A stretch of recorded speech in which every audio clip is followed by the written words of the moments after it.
Welcome to the None But Curious podcast. We're all about finding inspiration in life's uncertainties. Whether you're still figuring things out, questioning your beliefs, or just curious about the world, come hang out with us as we celebrate the beauty of not having all the answers.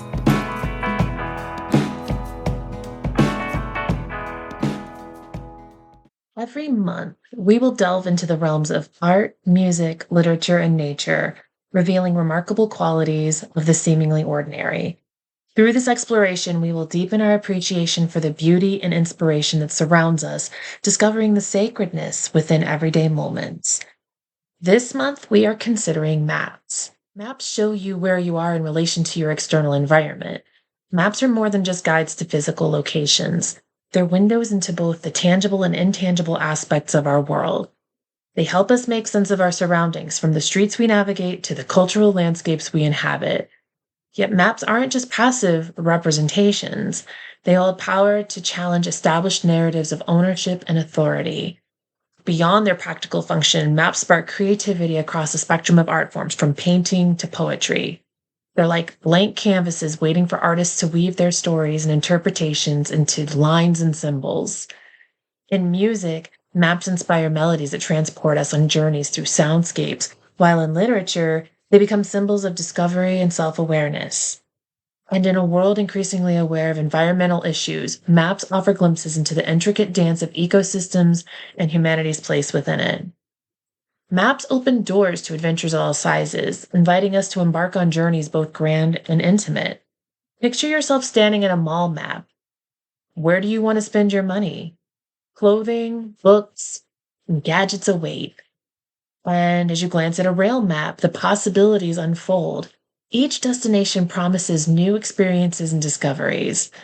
From bustling cities to serene countryside escapes, the train becomes a vessel for exploration and wanderlust. Meanwhile, in the hushed halls of a museum, a map guides us through corridors of culture and history, unveiling secrets and stories waiting to be discovered.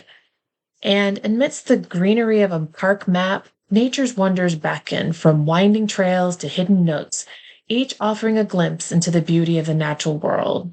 Each month, we're going to talk about different aspects of a seemingly simple thing.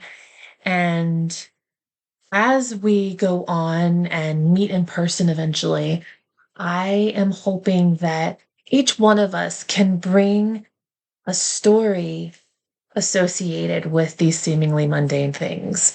And with that, I'm going to share a memory that I have. I was about 8 or 9 years old. I was sitting in the passenger seat of my mom's car, and I don't remember where we were going. All I remember is that it was a really, really long road trip. And in my lap sat a really ragged and worn Rand McNally atlas, earmarked, highlighted, pencils. I probably doodled on it too. It was my job, sitting in the passenger seat, to see where we were at any given point in relation to our destination. I used the legend, I measured the miles, I looked at the landmarks. I was a navigator. I was the GPS constantly recalculating, and the likely boring road trip felt like an adventure to me. And now we have Google Maps and GPS, but there was a time when we had to print out our directions before getting in the car. Hello, MapQuest. And before MapQuest and things like that, there were road atlases and folding maps. And honestly, that was one of the best parts about moving around because of my dad's job, was to get the packet that would have the map of the city that we were relocating to, but it would have folding maps of surrounding areas. And you just unfold the map, and it's all these new streets and all these new landmarks and parks and roadways and railroads. It was just new places to explore, and it made moving around a little easier. And do you remember asking for directions? Do you even remember the last time you've actually asked someone for directions? Do you even ask somebody for help in a store? I noticed that I will take out my phone and look for something on an app like in Target or Home Depot. I'll look for the object in the aisle that it's in. as opposed to asking someone for help most of the time. What about you? So, maps play a role in various aspects of our lives, including music, art, literature, and nature. As far as music goes, the song that came to mind for this episode was Different Names for the Same Thing by Death Cab for Cutie. And some of the lyrics are alone on a train, aimless and wander, an outdated map crumpled in my pocket. But I didn't care where I was going because they're all different names for the same place. So I've moved around a lot because my father was in the Navy. And when my husband and I go on road trips, whether they're long or short, I find myself often mentioning that every city and town starts looking the same to me. That there's just new names for the city. There's quaint little coffee shops. There's the same kind of downtown. There's the area that has your Target, Home Depot, Lowe's, Walmart, and such. It's like they're all laid out pretty much the same. And when I listen to this song, all I can think of is the phrase, wherever you go, there you are. So you can wander and you can go to all these different places, and they're going to feel new in the beginning, but eventually that old stuff is going to hit you. It's going to come to the surface. And things that seem so new and refreshing are going to feel like places you've already been before. So, on that happy note, let's talk about maps in art. I discovered two new artists that I'd like to share with you. And all of these links for the music, the art, anything that we discover can be found in our Facebook community, None But Curious. Please join us. So, I discovered an artist by the name of Armelle Caron. I hope that I said it right in French. And her series Les Vies Rangées. And it's where she transforms city into really organized compositions. So she's taken these maps and aerial maps and she sets them in front of her, as far as I know, and then she cuts them up and she arranges the elements as building such as buildings and streets into this really neat and tidy arrangement. I was going to say lists. Some of them do kind of look like lists, but it's kind of, when we were in choir in elementary school and the teacher would put you on the risers according to height. It kind of looks like that. And it's just a really neat perspective because at least for me, when I think of city maps, I think of grids like rectangles and squares. And clearly, cities are not just four-sided shapes. There's different geometry and there's different patterns. And it's just a fun way to see a city. When I looked on her website, my favorite map that she shares is of Tamarack. I don't know where it is. I seem to be in Florida. I don't know where it is, but I really, really like that map. It kind of hinted towards hieroglyphics to me. Pretty cool. There's also another artist, Matthew Cusick. Now he has these interesting pieces with that he creates with teeny tiny pieces of maps. And they look like paintings, but when you zoom in, they're pieces of maps. And I can't help but think of the process that he might use. Does he have little cabinets full of different colored pages of maps, kind of like how some Lego creators will have cabinets and drawers full of different shapes and arranged by color? I don't know. I just think it's a really, really interesting concept. And apparently he's been doing this for about 15 years. The pieces that I loved a lot are called Ergo, and it's a piece that shows an ocean wave. Magnificent. It looks like a painting.